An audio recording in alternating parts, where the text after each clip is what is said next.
జీతం పోయి చేస్తారు 4 సార్లు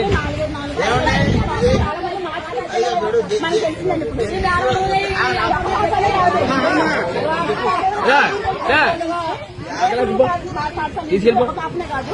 అలా ఇంకా 4 పిల్లలు తీసుకెళ్ళి 4 సార్లు సిచ్యువేషన్ జరిగింది. మాకు ఇప్పుడు బయటకు వచ్చింది అక్కడే జరిగిందని చెప్తున్నారండి. మాట్లాడకూడదు ఇన్స్టిట్యూషన్ బదనవుతుంది చెప్పేది వినండి చెప్పేదండి.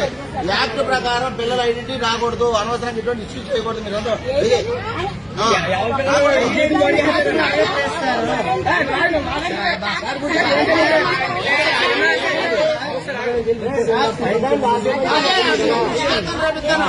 అమ్మాయి చూపించమని అడగట్లేదు, లోపల అంతగా లేదు. చిన్న అదే అది ప్రకారం చెప్పేసి వ్యవహారం బట్టి అదే ఆ పిల్ల ఏం చెప్తే దాని వరకు ఫ్రేమ్ చేసి పెట్టేస్తాను. ఇది యాక్ట్ ప్రకారం ఆ పిల్లల ఐడెంటిటీ రాకూడదు. దట్టు ఆ ఉమెన్ హాస్టల్ మేల్ పర్సన్స్ రాకూడదు. చెప్పండి. ఆ పిల్ల ఐడెంటిటీ రాకూడదు. ఆ పిల్ల భవిష్యత్తు అవునవును. హాస్టల్లోని ఒక గురుకులు హాస్టల్లోని యాజ్ ఏ పేరెంట్స్ చెప్తే మిగతా వాళ్ళని ఎలా చేయరు సార్? అది ఒక తాత కావచ్చు, నానమ్మ కావచ్చు, ఎవరు ఎలా చేయరు? మరి వీళ్ళు 4 times ఎలా చేసినప్పుడు ఈ పిల్ల అయిపోయింది సార్. ఈ పిల్ల భవిష్యత్తు ఎక్కడో పోయింది అయిపోతే ఇంకోళ్ళు పంపిస్తారు. వాళ్ళ మీద ఏ రకంగా యాక్షన్ ఇస్తున్నారు?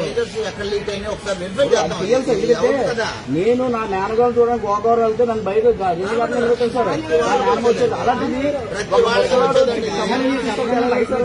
బయటకు వచ్చాను. అంటే మీ మాట గురించి అంటే వస్తున్నాను.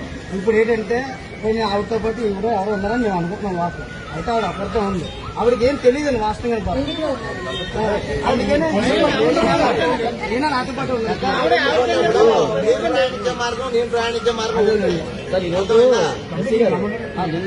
సార్ చెప్పలేబ్బా ఆడపిల్ల భవిష్యత్తు విషయం ఆలోచించాం. కానీ నేను హాస్టల్ రాను కూడా కారణం అంటే ఈరోజు ఈ ఒక్క పిల్లతో అయిపోయింది. ఇంకా ఎంతమంది వెళ్తున్నారు అలాగా? తల్లిదండ్రులు పెంచి పోషించుకునే పరిస్థితుల్లో హాస్టల్ పంపిస్తారు.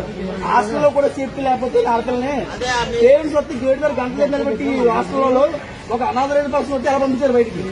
నాకు కావాల్సింది అదండి.